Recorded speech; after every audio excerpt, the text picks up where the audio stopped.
ঈদে মুক্তি পাওয়া ৫টি ভিন্ন ধারার সিনেমা দর্শকদের হলমুখী করার সেই পুরনো জাদুটাই যেন ফিরিয়ে এনেছিল।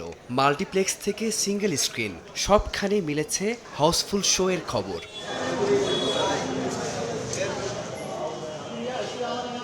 তবে দেশজুড়ে চলমান জ্বালানি সংকটের জেরে সরকার সন্ধ্যার পর বিপণী বিতান বন্ধের যে নির্দেশনা দিয়েছে তার সরাসরি প্রভাব পড়েছে সিনেমা হলগুলোতেও।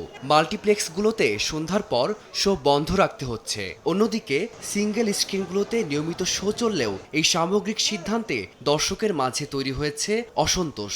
মতে এইগুলা যেহেতু খোলা আছে এইসব হল, মধুমিতা, তারপর আরও যেগুলো, তো সিনেপ্লেক্সও খোলা রাখা উচিত। প্রযোজকদের কথা চিন্তা করে, দর্শকদের কথা চিন্তা করে আসলে মাল্টিপ্লেক্সটা সন্ধ্যার পরেও খোলা রাখা উচিত। আমরা যারা বিনোদন জগতে বিনোদন খুঁজতে চাই সন্ধ্যার পরেই আমরা যাই। আমাদের জন্য বেস্ট টাইম সেটা হইলো আপনার সন্ধ্যার পরে রাত্রে 4:50 লাস্ট টাইম, এরপর আর কোনো আপনার শো রান করছে না তারা। সকালবেলা যদি শপিং টাইমটা কমাই দিয়ে এটা যদি 12টা থেকে রাত্র 8টা পর্যন্ত করে দেওয়া হয় তাহলে হয়তো বা ভোগান্তির অনেকটাই কম হবে। কেবল দর্শক নয়, এই সিদ্ধান্তে শঙ্কিত সিনে সংশ্লিষ্টরা। সিনেমা শিল্পের স্বার্থে মাল্টিপ্লেক্সগুলোকে এই নির্দেশনার বাইরে পুনর্বিবেচনার দাবি তাদের। শুক্রবার বাদে মানুষ সিনেমা সন্ধ্যা পরেই দেখে, বিকালেই দেখে, সারাদিন মানুষ অফিস করে, কিন্তু সেটা যদি বন্ধ হয়ে যায় তাহলে তো আসলে মানুষ দেখতে পাচ্ছে না সিনেমা। এটা অনেক বড় ক্ষতি।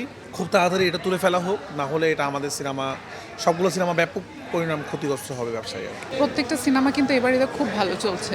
ওই জায়গা থেকে হঠাৎ করে সারাদিন হয় কি মানুষের যে বিভিন্ন কাজে সবাই বিজি থাকে, সন্ধ্যার পরে সিনেমা দেখতে আসে। এখন সিনেমা হল বন্ধ হয়ে গেছে, এতে মানুষ তাহলে সিনেমাটা দেখবে কখন? যেহেতু আমাদের ঢাকা শহরে বিনোদনের জায়গা অনেক কম, মানুষ সিনেমাটাকে এখন বাংলা সিনেমার অনেক ভালো সময় যাচ্ছে।